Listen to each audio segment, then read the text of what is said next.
رحمت نے بلایا میں چلا آیا ہوں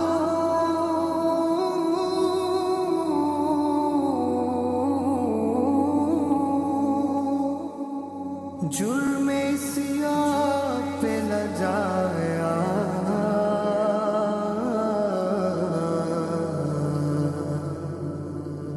میں چلا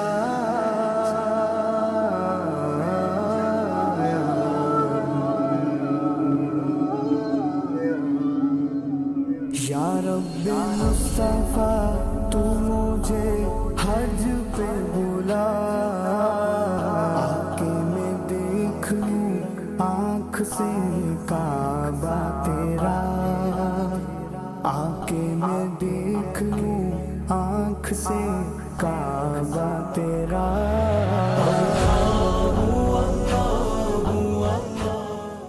اعوذ باللہ من الشیطان الرجیم بسم اللہ الرحمن الرحیم خدا پہ ہے بھروسہ اسی پہ ناز کرتا ہوں الہی تیرے ہی نام سے اس بزم کا آغاز کرتا ہوں بلغ العلا بکمالہ کشف الدجا بجمالہ حسنت جمیع خصالہ صلو علیہ وآلہ صلی اللہ تعالی وسلم۔ محتشم و محترم ناظرین السلام علیکم ورحمۃ اللہ وبرکاتہ۔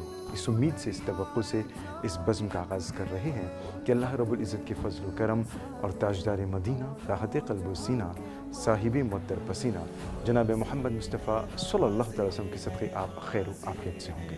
ناظرین انجمن کا آج ہمارا موضوع ہے فضیلت حج، فضیلت حج بیت اللہ۔ لبیک اللہم لبیک۔ ناظرین یہ وہ صدا ہے جو صدیوں سے فضاؤں میں گونج رہی ہے، جو بندے کو اپنے رب کے دربار میں حاضر ہونے کی دعوت دیتی ہے۔ حج صرف ایک عبادت نہیں بلکہ عشق الہی کا وہ سفر ہے جہاں دنیا کی ہر پہچان مٹ جاتی ہے اور بندہ صرف عبد بن کر اپنے رب کے سامنے کھڑا ہوتا ہے۔ یہ وہ مقام ہے ناظرین جہاں گناہ اشکوں میں بہہ جاتے ہیں، دلوں کو نیا اجالا ملتا ہے اور روح کو وہ تسکین، وہ سکون نصیب ہوتا ہے جو دنیا کی کسی دولت میں نہیں۔ شاعر نے کیا خوب کہا ہے کہ حرم کی خاک میں وہ تاثیر دیکھی ہے، حرم کی خاک میں وہ تاثیر دیکھی ہے کہ جھک کے سر اٹھایا تو تقدیر دیکھی ہے، اور لبیک کی صدا میں چھپا ہے راز بندگی، لبیک کی صدا میں چھپا ہے راز بندگی، یہاں فقیری میں بھی ہم نے امیری دیکھی ہے۔ ناظرین آج کے انجمن میں ہم یہ دیکھنے کی کوشش کریں گے کہ حج کی فضیلت کیا ہے، ایک مختصر اور جامع تقریر کے ساتھ جو پیش کرنے کی سعادت حاصل کریں گے حضرت علامہ مولانا محمد غفران قادری دامت برکاتہ عالیہ، اور بے شک نعت رسول مقبول صلی اللہ تعالی وسلم جو خاص حج پر متعلق ہوگا ہم آپ کو گوش گزار کریں گے۔ آئیے اس باضابطہ پروگرام کا آغاز ہم حج پر مبنی ایک کلام سے کر رہے ہیں جس کو پیش کرنے کی سعادت حاصل کر رہے ہیں جزیرہ ماریشس کے معروف ثناخوان مصطفیٰ الحاج جناب صادق نذیر علی صاحب۔ سماعت کیجیے، اس کے بعد ہم آپ سے ملاقات کرتے ہیں۔ ہر سال کروں میں طواف حرم، اللہ کرم اللہ کرم، کہ آفتاب کرم دلبر کبریا عرش اعظم کا تارا مدینے میں ہے، آفتاب حرم دلبر کبریا عرش اعظم کا تارا مدینے میں ہے، جن کی برکت سے اندھوں کو آنکھیں ملی، ہاں جن کی برکت سے اندھوں کو آنکھیں ملی، آج بھی وہ نظارہ مدینے میں ہے۔ حاجیو ہو مبارک تمہیں دیکھنا، جا کے دیکھاؤ تم روضہ مصطفیٰ۔ حاجیوں ہو مبارک تمہیں دیکھنا،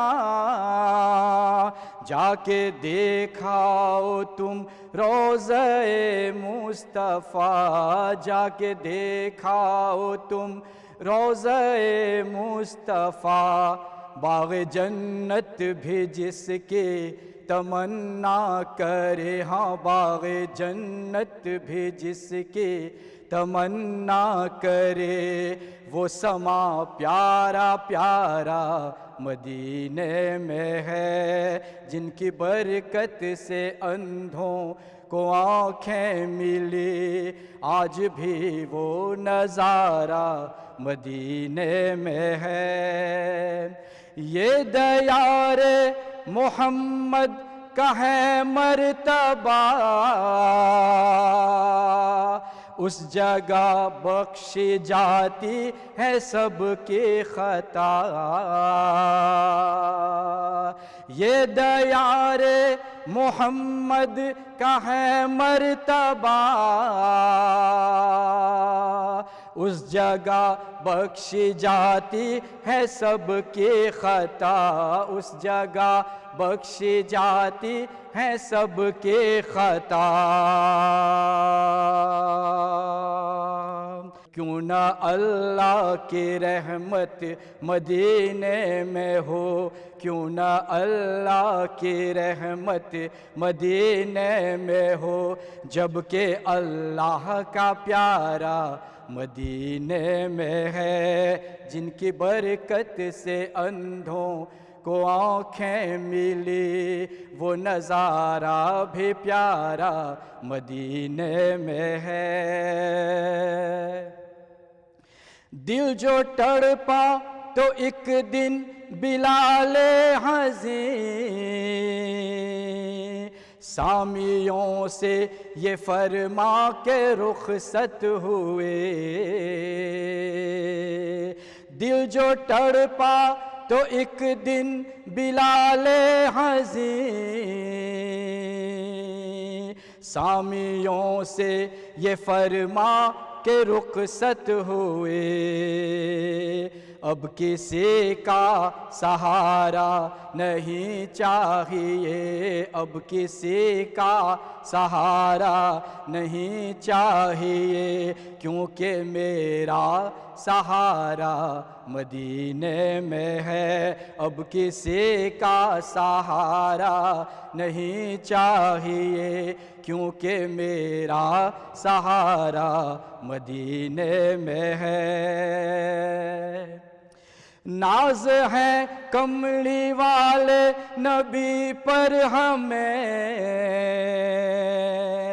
کوئی مجبور سمجھے نہ لوگو ہمیں،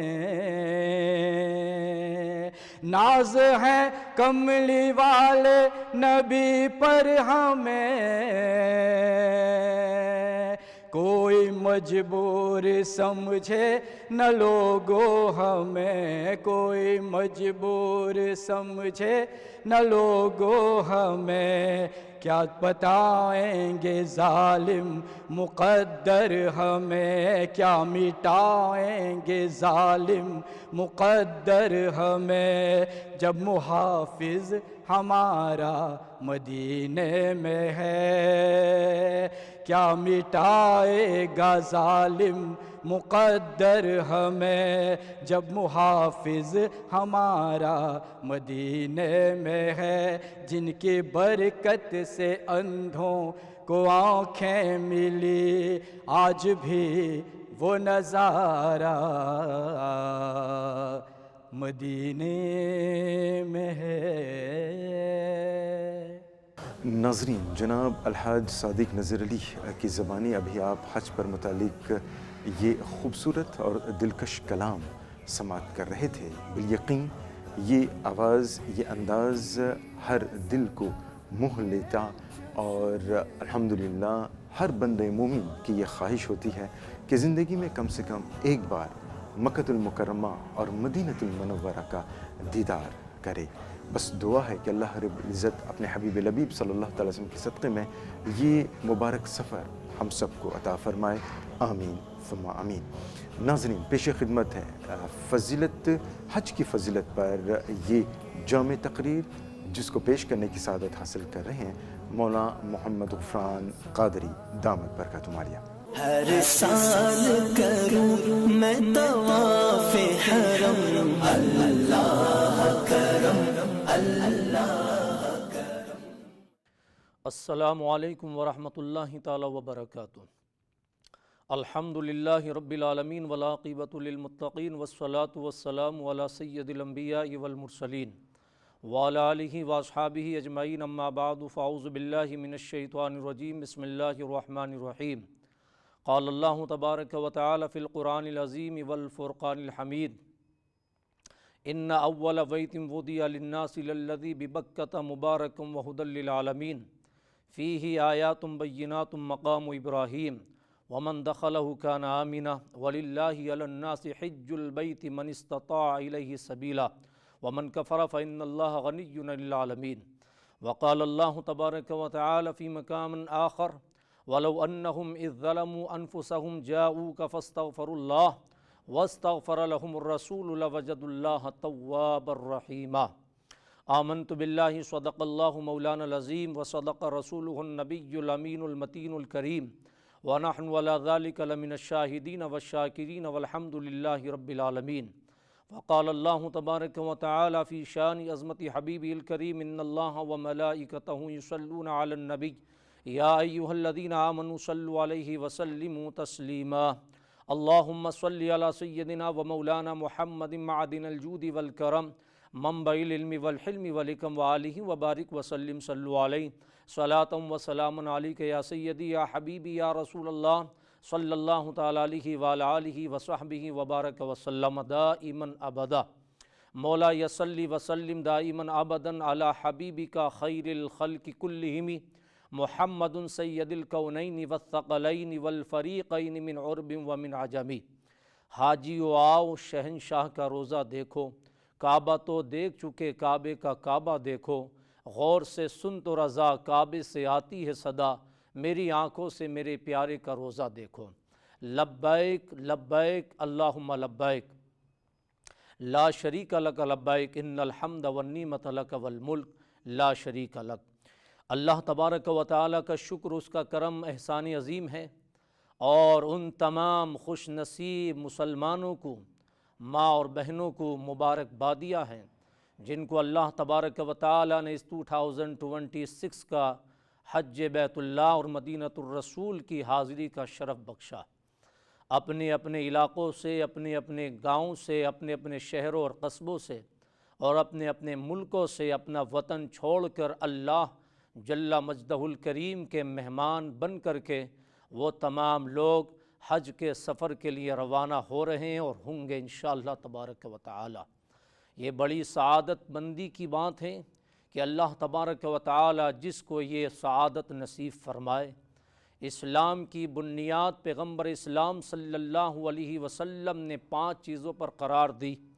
کلمہ توحید کا اقرار کرنے کے بعد، اللہ رب العزت کی وحدانیت، اس کی یگانیت اور اس کی الوہیت کا اقرار کرنے کے بعد، آقا کریم سرور کائنات صلی اللہ علیہ وسلم کی نبوت و رسالت اور ختم نبوت کا اعلان کرنے کے بعد، آقا کریم صلی اللہ علیہ وسلم نے فرمایا نماز اسلام کے ارکان میں سے ہے، رمضان شریف کے مہینے کے روزے اسلام کے ارکان میں سے ہیں، اور جو مالک نصاب ہو اپنے مال کی زکوٰۃ 1 سال گزرنے کے بعد اسلام کے ارکان میں سے ہے۔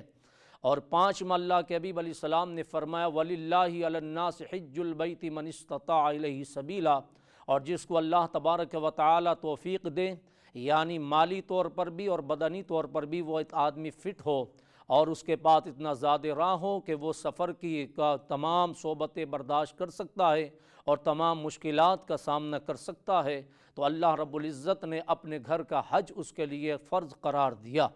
اللہ کے محبوب صلی اللہ تعالیٰ علیہ وآلہ وصحبہ وبارک وسلم مدینۃ الرسول میں ریاض الجنہ میں اپنی مسجد شریف میں تشریف فرما ہے۔ آقا کریم صلی اللہ علیہ وسلم منبر شریف پر جلوہ افروز ہونے کے بعد اپنے صحابہ کرام رضوان اللہ تعالی علیہ مجمعین سے ارشاد فرماتے ہیں کہ اللہ تبارک و تعالی نے تمہارے اوپر حج کو فرض قرار دے دیا ہے، لہذا تمہیں اللہ کے گھر کا حج کرنا ہے۔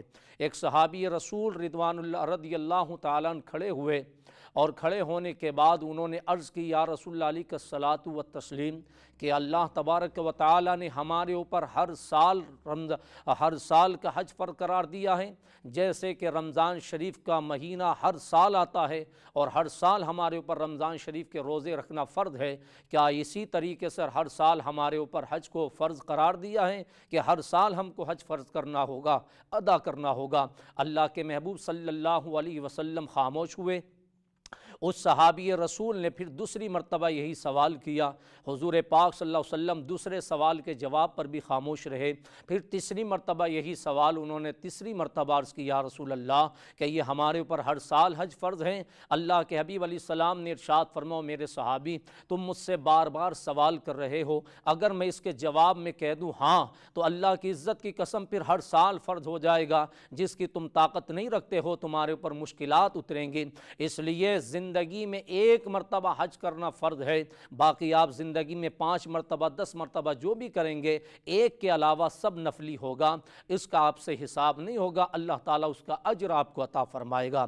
اس سے یہ معلوم ہوتا ہے کہ اللہ تبارک و تعالیٰ نے اپنے حبیب صلی اللہ علیہ وسلم کو شریعت کے معاملے میں اختیار دیا ہے کہ حضور پاک صلی اللہ علیہ وسلم جس چیز کو فرما دیں اللہ تبارک و تعالیٰ کی شریعت کا حصہ بن جاتا ہے۔ حضور جسے حلال فرما دے وہ حلال ہو جائے، حضور جسے حرام فرما دے وہ حرام ہو جائے۔ اللہ تبارک و تعالیٰ قرآن مقدس میں سورہ الحشر میں ارشاد فرماتا ہے وَمَا آتَاكُمُ الرَّسُولُ فَخُذُوهُ وَمَا نَهَاكُمْ عَنْهُ فَانْتَهُوا، میرا حبیب جو تمہیں دے دے اسے لے لو اور جس چیز سے میرا محبوب منع فرما دے اس سے رک جاؤ۔ چنانچہ اللہ کے حبیب صلی اللہ علیہ وسلم نے ارشاد فرمایا میرے صحابہ جب تم میں سے کسی کے اوپر حج فرض ہو جائیں تو اس کی ادائیگی میں دیری نہ کرے، بلکہ وہ جلد سے جلد اس کی ادائیگی کو مکمل کرے تاکہ اللہ تبارک و تعالی اس کو بے پناہ ثواب عطا فرما دے۔ اللہ کے حبیب علیہ السلام نے وعید کے طور پر حدیث میں ارشاد فرمایا کہ جس آدمی کے اوپر حج فرض ہو جائے اور اسے کچھ مشکلات کا سامنا کرنا نہ ہو اور اس کے پاس بدنی طاقت بھی ہو، مال و زر بھی ہو، اور اس کے بعد وہ اللہ رب العزت کے گھر کا حج ادا نہ کرے تو ممکن ہے کہ اس کا خاتمہ ایمان پر نہ ہو بلکہ یہودی اور نصرانی ہو کر کے مرے۔ اللہ اکبر کبیرہ، اتنی سخت وعید اللہ کے حبیب علیہ السلام نے ارشاد فرمائی۔ اور اللہ کے حبیب علیہ السلام ارشاد فرماتے ہیں جو بندہ مومن اخلاص سے نیت کے ساتھ میں اللہ رب العزت کے گھر کا حج کرنے کے لیے جاتا ہے اور اللہ تبارک و تعالی اس کے سفر کو، اس کے زاد راہ کو اور اس نے کیا چھوڑا اسے نہیں دیکھتا بلکہ اس کے دل کے اندر جو تقوی ہے اور جو دل میں پرہیزگاری ہے اللہ تبارک و تعالی اس کو جانتا ہے، اور جب وہ پرہیزگاری کے ساتھ اللہ رب العزت کے گھر کے حج کے لیے روانہ ہوتا ہے اللہ کی عزت و جلال کی قسم پیارے آقا فرماتے ہیں اس حاجی کا مقام اور مرتبہ یہ ہے کہ جب اللہ تبارک و تعالی اسے یہ شرف عطا فرما دیتا ہے کہ وہ اللہ کے گھر کا حج کرنے کے بعد حاجی بن جاتا ہے تو اللہ کے حبیب علیہ السلام فرماتے اس حاجی کا مقام یہ ہے کہ اللہ تبارک و تعالی اسے گناہوں سے ایسا پاک کر دیتا ہے جیسے یہ ابھی اپنی ماں کے پیٹ سے پیدا ہوا ہے۔ عزیزان ملت اسلامیہ، معزز سامعین و ناظرین اکرام، آپ ذرا توجہ تو فرمائیں کہ ایک حاجی کا مقام کیا ہے۔ اپنے گھر سے سفر کے لیے نکلا تھا تو کوئی نہیں جانتا تھا یہ کیا ہے، اس کے نام سے لوگ جانتے تھے۔ مثال کے طور پر اس کا نام عبداللہ ہے تو لوگ جانتے تھے یہ عبداللہ ہے، اس کا نام عبد الرحمن تھا لوگ جانتے تھے اس کا نام عبد الرحمن ہے۔ اپنے گھر سے نکلا تھا اس کا نام حمدان ہے تو لوگ جانتے تھے یہ حمدان ہے، اس کا نام غفران تھا تو لوگ جانتے تھے اس کا نام غفران ہے۔ لیکن آج اللہ تبارک و تعالی نے اسے یہ کرم فرمایا اور اس کے اوپر یہ شرف بخشا اور اللہ تبارک و تعالی نے اپنی رحمتیں اس کے اوپر برسائی ہے کہ اس کو حج کا پروانہ ملا، اور حج کا پروانہ ملنے کے بعد اس کے پاس یہ میسج آیا کہ اس سال تمہیں حج کے لیے جانا ہے۔ اب وہ خوشی سے میسج کو سنتا ہے اور اپنے رشتہ داروں میں شیئر کرتا ہے۔ اس وقت جب اسے حج کی پرمیشن ملتی ہے گورنمنٹ کی طرف سے کہ اتنا کوٹا ہے اور آج اس کا نمبر آ گیا ہے تو اللہ اکبر، اس حاجی کی خوشی اور اس حجن کی خوشی کا اندازہ میں اور آپ نہیں کر سکتے جو اس کے دل پہ ہوتی ہے۔ دنیا کی کوئی خوشیاں اس کے قدموں میں لا کر کے ڈال دو، اس سے بڑی خوشی نہیں ہوتی ہے جب اسے اللہ کے گھر کا بلاوا آتا ہے اور جب اس کو یہ خبر ملتی ہے کہ تمہیں اس سال حج کے لیے جانا ہے. اب وہ تیاریاں شروع کر دیتا ہے, اپنا زاد راہ باندھنا شروع کر دیتا ہے, انتظار کرتا ہے کب وہ دن آئے گا, کب میری فلائٹ کا وقت آئے گا. اپنے رشتہ داروں سے جا کر کے ملتا ہے, اپنے قریبی دوستوں سے جا کر ملتا ہے, فون پر ملاقات کرتا ہے, اور گھر پر جا کر کے لوگ اس کے پاس آتے ہیں اور کہتا ہے میں نے کوئی خطا کی ہو تو معاف کرنا, میں نے کوئی خطا کی ہو تو معاف کرنا, میری لائف میں میرے اسٹائل سے کوئی تمہیں تکلیف ہوئی ہو تو معاف کرنا, اس لیے کہ میں حج کے لیے جا رہا ہوں. اب وہ مسلمان بھی اسے خوشی خوشی معاف کر دیتا ہے. انتظار کی گھڑیاں ختم ہو جاتی ہیں. اب وہ مہمان خداوندی جو خدا کا مہمان بن کر اللہ کے گھر کا سفر کرنے کے لیے جا رہا ہے, اب وہ انتظار کی گھڑیاں جب ختم ہوتی ہے, ایک ہفتہ رہ جاتا ہے اور اس کے بعد وہ دن گنتا ہے کہ آج جو ہے کل پرسوں میرا فلائٹ ہے. اب وہ احرام خریدتا ہے, احرام خریدنے کے بعد ساری تیاریاں سارے بیگوں کو پیک کر لیا جاتا ہے. اب وہ جب دن آتا ہے جب اس کو خدا کا مہمان بن کر کے خانہ کعبہ کی طرف بلایا جاتا ہے اور اس کے لیے بتایا جاتا ہے کہ کل صبح تمہاری فلائٹ ہے, تو اب حکم ہوتا ہے کہ تم نے جو یہ قیمتی لباس پہنا تھا, ہزاروں روپیے کا تم نے کوٹ پینٹ خرید کر کے جو خرید کر پہنا تھا, بڑا اعلیٰ قسم کا لباس تھا, اب اسے اتار دیا جائے. جو تم نے رنگ برنگے امامے باندھے تھے اسے اتار دیا جائے. اے اللہ, یہ مسنون لباس ہے, اسے کیوں اتار دیا جائے؟ یہ فاخرانہ لباس ہے, اسے کیوں اتار دیا جائے؟ اس لیے بتایا جا رہا ہے کہ ایک عدل کا پیمانہ ہے, ایک انصاف کا پیمانہ ہے. اللہ رب العزت کے حضور میں آپ حاضر ہو رہے ہیں. یہاں نہ کوئی بڑا ہے نہ کوئی چھوٹا ہے, نہ کوئی بادشاہ ہے نہ کوئی غلام ہے. تم ہمارے دربار میں آ رہے ہو, ہم ایک مقام پر غلام اور فقیر کو ایک جگہ جمع کر دیں گے. نہ لباس کسی کا الگ ہوگا, نہ فاخرانہ لباس ہوگا, نہ اس کے پاؤں میں فاخرانہ شوز ہوں گے, نہ اس کے سروں پر تاج ہوگا, بلکہ فرمایا گیا صرف 2 چادریں پہننی ہے, ایک چادر اوپر ڈالنا ہے, ایک چادر نیچے پہننا ہے. اس کو ہم احرام کہتے ہیں. بادشاہ کا لباس بھی یہی ہے, آج وزیر کا لباس بھی یہی ہے, آج فقیر کا لباس بھی یہی ہے, آج گاؤں میں چلنے والے غریب انسان کا لباس بھی یہی ہے. یہ اللہ تبارک و تعالیٰ کے مساوات کی ایک مثال ہے جو دنیا کو اللہ تبارک و تعالیٰ قوت کا پیغام دیتا ہے. لباس اتار دیا گیا اور ایک ہی لباس میں وہ بندہ اب اللہ تبارک و تعالیٰ کے گھر کی طرف روانہ ہوتا ہے. اب جب وہ روانہ ہو رہا ہے, اللہ اکبر, اس حاجی کو چھوڑنے کے لیے اس کے رشتہ دار ایئرپورٹ تک جاتے ہیں. اللہ اکبر, اس کی خوشیوں کا عالم نہیں ہوتا. اپنا مکان چھوڑ دیتا ہے, اپنا کاروبار چھوڑ دیتا ہے, بستی کو چھوڑ دیتا ہے, رشتہ دار چھوڑ دیتا ہے, بچوں کو چھوڑ دیتا ہے. ہم نے کہا یہ بچے تو تمہیں اتنے عزیز تھے کہ ایک لمحہ کی چھٹی برداشت نہیں کرتے تھے, آج کیوں چھوڑ رہے ہو؟ وہ جواب دیتا ہے مولانا, میں آج کسی عام کا مہمان نہیں بننے جا رہا ہوں, بلکہ جس رب نے پیدا کیا اس خدا کا مہمان بننے کے لیے جا رہا ہوں. اللہ اکبر, جب وہ گھر سے قدم نکالتا ہے اور گھر کے قدم نکالنے کے بعد 1 مہینہ 40 دن تک جب وہ حج کے ایام میں رہتا ہے, اللہ کے حبیب علیہ السلام نے حدیث پاک میں فرمایا, حاجی جب حج کے لیے روانہ ہو اور گھر سے پہلا قدم نکالتا ہے اور جب تک واپس گھر میں داخل ہوتا ہے, اس پیریڈ میں جو بھی وہ دعا کرتا ہے اللہ کی بارگاہ میں مقبول ہوتی ہے. وہ مستجاب الدعوات ہوتا ہے. جو جائز دعائیں کرتا جاتا ہے اللہ تعالیٰ قدم قدم پر اس کی دعاؤں کو قبول کرتا ہے. اب اس پر رحمتوں کی بارش ہو رہی ہے. احرام پہن کر کے یہ دولہا بن چکا ہے, اللہ کا مہمان بن گیا ہے. اب رشتہ دار اس سے ملاقات کے لیے آ رہے ہیں. اب فرمایا گیا اب تم جو ہے سادہ لباس میں ہو. اب یہ ایئرپورٹ کی طرف قدم بڑھاتا ہے, اللہ کی رحمتوں کا نزول اس کے اوپر ہو رہا ہے, اس کی رحمتوں کی برسات ہو رہی ہے. اب ساری چیزیں, اپنا گھر بار, بیوی بچے, یہ سارا کچھ اللہ کے حوالے کر کے جاتا ہے اور اللہ کا مہمان بن کر کے آدھے قدم اٹھاتا ہے. اللہ کے حبیب علیہ السلام فرماتے ہر قدم پر 40 نیکیاں اس کے اوپر اترتی رہتی ہے اور 40 رحمتوں کا اس کے اوپر نزول ہوتا ہے. اب یہی انسان جب فلائٹ میں بیٹھتا ہے اور بیٹھنے کے بعد یہ سفر کا آگے ارادہ کرتا ہے, اللہ اکبر, سفر کی دعائیں پڑھتا ہے اور دعائیں پڑھتا ہوا جاتا. جب اس مقام پر پہنچتی ہے جہاں میقات ہے تو اعلان ہوتا ہے میقات آ گئی ہے, نیت کر لو. اب یہ نیت کرنے کے بعد اللہ اکبر آگے بڑھتا ہے اور جب یہ جدہ کے ایئرپورٹ پر اترنے کے بعد وہاں سفر کر کے آگے پہنچتا ہے اور ہوٹل میں اپنا سامان رکھنے کے بعد جب یہ اپنے کفیل کے ساتھ, اپنے امین کے ساتھ میں پہلی مرتبہ کعبۃ اللہ کی طرف جاتا ہے اور صحن حرم میں داخل ہوتا ہے, اور داخل ہونے کے بعد جب یہ اللہ تبارک و تعالیٰ کے گھر خانہ کعبہ کو دیکھتا ہے تو اللہ کے حبیب علیہ السلام فرماتے ہیں اس خوش نصیب کی نگاہیں دیکھو کہ اس کی نظریں ہیں اور سامنے خانہ کعبہ کا غلاف ہے, سامنے حتیم ہے, سامنے میزرائے رحمت ہے, سامنے حجر اسود ہے اور سامنے یہاں پر مقام ابراہیم ہے. جب یہ بندہ دیکھتا ہے تو اللہ کے حبیب علیہ السلام فرماتے اس وقت یہ جو دعا کرے گا اللہ تبارک و تعالی اس کی دعا کو قبول فرماتا ہے. اعلیٰ حضرت امام اہل سنت فاضل بریلوی رضی اللہ تعالیٰ عنہ نے اپنی فتویٰ رضویہ شریف میں بہت قیمتی نسخہ بیان فرمایا. آپ نے فرمایا جب بھی خانہ کعبہ پر دعا پڑھے تو ایک دعا مت کرنا بلکہ اب یہ دعا کرنا کہ اللہ میں زندگی میں جو جائز دعا کروں میری ساری دعا قبول فرما. سبحان اللہ. جب یہ وہ دعا مانگ لے گا تو انشاءاللہ تبارک و تعالی زندگی میں جو بھی دعا کرے گا اللہ تبارک و تعالی اس کی دعا کو قبول فرماتا ہے. اب یہ بندہ مومن ہے یہاں پر طواف کرنے کے بعد حجر اسود کے بوسے لیتا ہے اور اس کے بعد فرمایا 7 طواف جب مکمل ہو جائے تو اس کے بعد یہاں مقام ابراہیم کی سمت میں آ کر کے 2 رکعت نماز پڑھو اور آنے کے بعد صفا مروہ کی سعی کرو. اب مجھے بتاؤ یہاں پر نہ کسی کا فاخرانہ لباس ہے, یہاں پر نہ کسی کے پاس میں اور بہت بڑے تاج ہے, ایک ہی لباس ہے, نہیں پتا ہے کون امیر ہے کون غریب ہے, سارے لوگ ایک ہی لباس میں ہیں اور سارے لوگوں کی زبان بھی ایک ہے. لبیک اللہم لبیک لا شریک لک لبیک ان الحمد والنعمت لک والملک لا شریک لک. ایک ہی زبان ہے اور ایک ہی آواز ہے, ایک ہی ترانہ ہے. یہ آواز کیوں دی جا رہی ہے اور یہی ایک ہی ترانہ کیوں پڑھا جا رہا ہے؟ یہ لباس جو ہمارے پاس قیمتی تھا کیوں اتار دیا گیا؟ یہ جو چادریں ہمیں کیوں پہنا دی گئی؟ تو فرمایا 2 چادریں میرے ابراہیم علیہ السلام کے لباس کی نسبت ہے, ان کے لباس کی سیلیبریشن ہے, اس لیے تم یہاں آئے ہو. تو جس نے یہ خانہ کعبہ کو تعمیر کیا تھا اور جس نے کعبہ کی دیواریں اٹھائی تھی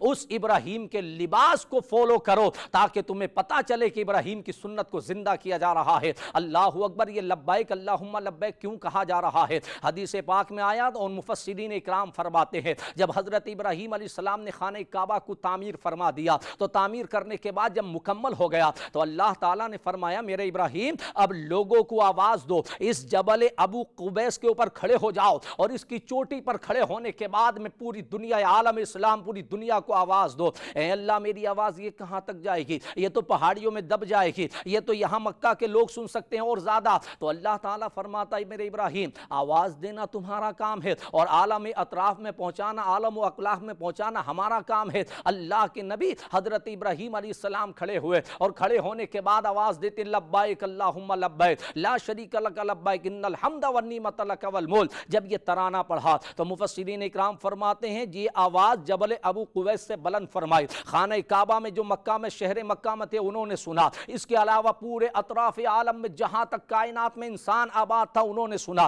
حتیٰ کہ ماں کے پیٹ کے اندر جو بچے تھے انہوں نے سنا, جو باپ کے سلووں میں روحیں تھی انہوں نے سنا, اور جو ملائے عالم ارواح تھی انہوں نے سنا. اور جس نے جتنی مرتبہ لبیک کا جواب دیا اللہ تبارک و تعالی اتنی مرتبہ اسے اپنے گھر کی زیارت کا شرف عطا فرماتا ہے. اب یہ حج کے دن جب آتے ہیں تو بڑے کام کے دن ہے, 5 دن ہوتے ہیں, یعنی 8 ذی الحجہ سے شروع ہوتا ہے اور 12 ذی الحجہ تک رہتا ہے. یعنی 8 ذی الحجہ سے یہ سفر شروع ہوتا ہے, آپ کو مینا کی وادی میں پہنچنا ہے اور یہاں سے 5 نمازیں آپ کو پڑھنا ہے, ظہر, عصر, مغرب, عشاء اور فجر. اور اس کے بعد 9 ذی الحجہ لگ جاتی ہے جس میں سب سے بڑا رکن اعظم ہے جو حج کا رکن اعظم قرار دیا گیا, یعنی وقوف عرفہ. اب یہ عرفہ کے لیے یہاں سے مینا سے لوگ روانہ ہوتے ہیں اور روانہ ہونے کے بعد ظہر سے یہ وقت شروع ہوتا ہے اور غروب آفتاب رہتا ہے. اور رہنے کے بعد فرمایا یہاں نہ کوئی نفل پڑھنا ہے, نہ اسپیشل قرآن کی کوئی آیتیں پڑھنا ہے, نہ کوئی سورتیں پڑھنا ہے. اے اللہ یہ حاجی کیسے بن جائے گا؟ فرمایا بس تم چلے آؤ اور احرام پہن کر کے ظہر سے لے کر کے غروب آفتاب تک یہاں ٹھہر جاؤ,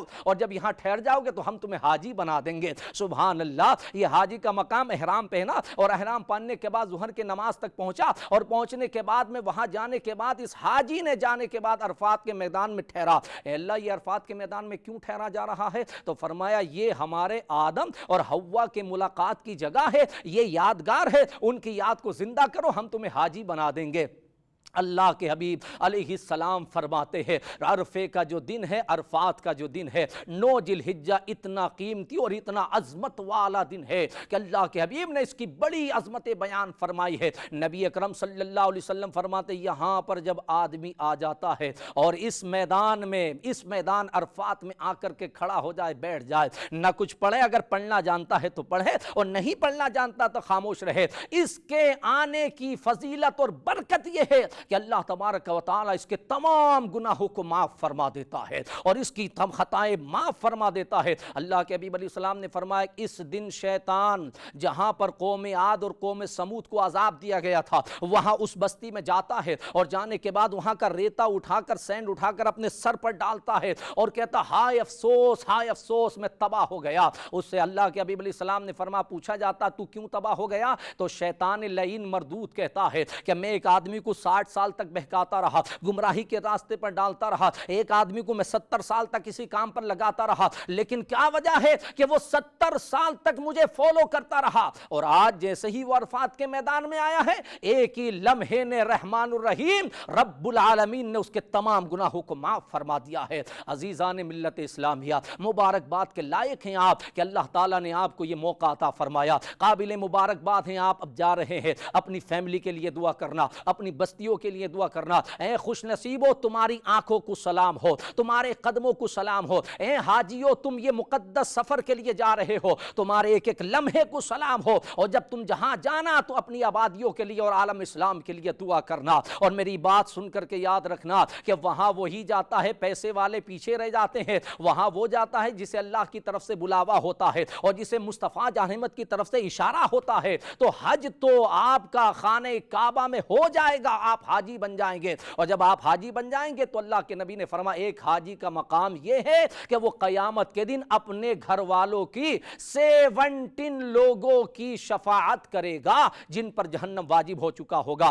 آخر میں ہم یہ بات کہہ کر کے آپ سے رخصت ہوتے ہیں کہ آپ جا رہے ہیں، خوش نصیب ہیں۔ جب آپ جائیں تو آپ سے کوئی پوچھے تو کہاں جا رہے ہیں، آپ یہ مت کہنا حج کرنے جا رہے ہیں، بلکہ یہ کہنا کہ حضور نے بلایا ہے سلام کرنے جا رہے ہیں، حضور نے بلایا سلام۔ حج تو آپ کا یہاں ہو جائے گا، لیکن میرے عزیز حج کی ضمانت اور قبولیت کا سرٹیفکیٹ مدینۃ الرسول میں ملے گا۔ آپ حضور کے دربار میں جانا ادب کے ساتھ، بہت سارے لوگ آپ کو ملیں گے، کہیں گے وہاں جانے کی کیا ضرورت ہے، حج تو آپ کا ہو گیا، تو آپ کہنا وہاں بد نصیب نہیں جاتے ہیں، وہاں خوش نصیب لوگ جاتے ہیں۔ اب سنو، اللہ کے نبی نے فرمایا من زار قبری وجبت لہو شفاعتی، جس نے میری قبر کی زیارت کی اس پر میری شفاعت واجب ہو جاتی ہے۔ ایک حدیث میں آقا فرماتے ہیں جس نے میری قبر کی زیارت کی ایسا ہی ہے جیسے میری حیات میں اس نے مجھے دیکھا۔ اعلیٰ حضرت امام اہل سنت کہتے ہیں حاجیو آؤ شہنشاہ کا روزہ دیکھو، کعبہ تو دیکھ چکے، کعبے کا کعبہ دیکھو۔ ایک چھوٹا سا میسج آپ یاد رکھیں، حضور پاک صلی اللہ علیہ وسلم سے پوچھا یا رسول اللہ صلی اللہ علیہ وسلم یہ کیسے معلوم ہوا ہمارا حج اللہ کی بارگاہ میں قبول ہوا؟ تو حضور نے فرمایا حج سے پہلے جو عادات تھیں حج کے بعد جب چینج ہو جائیں تو سمجھ جاؤ حج اللہ کی بارگاہ میں قبول ہو گیا۔ یعنی حج سے پہلے نمازی نہیں تھا، حج کر کے آیا تو نمازی ہو گیا، حج سے پہلے قرآن نہیں پڑھتا تھا، حج کر کے آیا تو قرآن کی تلاوت کرنے لگا، حج سے پہلے زکوٰۃ نہیں دیتا اب زکوٰۃ دینے لگا، اپنے گھر کا ماحول اچھا کرنے لگا۔ تو دینی سانچے میں جو بندہ ڈھل جائے سمجھ جاؤ اس کا حج اللہ کی بارگاہ میں قبول ہوا ہے۔ اللہ تبارک و تعالی تمام حجاج اکرام کے حجوں کو قبول فرمائے اور ان کی برکتوں سے ہمیں بھی یہ موقع اس زندگی میں نصیب فرمائے اور در رسول کی اور حرم مکہ کی باادب حاضری نصیب فرمائے۔ اللہم نور قلوبنا بالایمان، اللہم ارزقنا لقاء المصطفیٰ، اللہم ارزقنا شفاعت المصطفیٰ، آمین۔ وآخر دعوانا ان الحمدللہ رب العالمین۔ السلام علیکم ورحمۃ اللہ وبرکاتہ۔ ہر سال کروں میں طواف حرم، اللہ کرم اللہ۔ گیا تھا گھر سے گناہوں کا بوجھ لے کر میں، گیا تھا گھر سے گناہوں کا بوجھ لے کر میں، حرم سے لوٹا تو ہلکا سا دل لگا پایا۔ ناظرین، ابھی آپ حج پر مبنی، حج کی فضیلت پر مبنی ایک جامع تقریر سماعت کر رہے تھے۔ حج ایک ایسا سفر جو ختم ہو کر بھی ختم نہیں ہوتا، یہ انسان کے ظاہر کے ساتھ ساتھ اس کے باطن کو بھی بدل دیتا ہے۔ جو وہاں سے لوٹتا ہے وہ صرف حاجی نہیں ہوتا بلکہ ایک نئی زندگی کا آغاز لے کر آتا ہے۔ اگر حج ہمیں عاجزی، صبر، محبت اور تقوی نہ سکھائے تو ہمیں اپنے سفر پر غور کرنا چاہیے، کیونکہ اصل حج وہی ہے جو دل کو بدل دے۔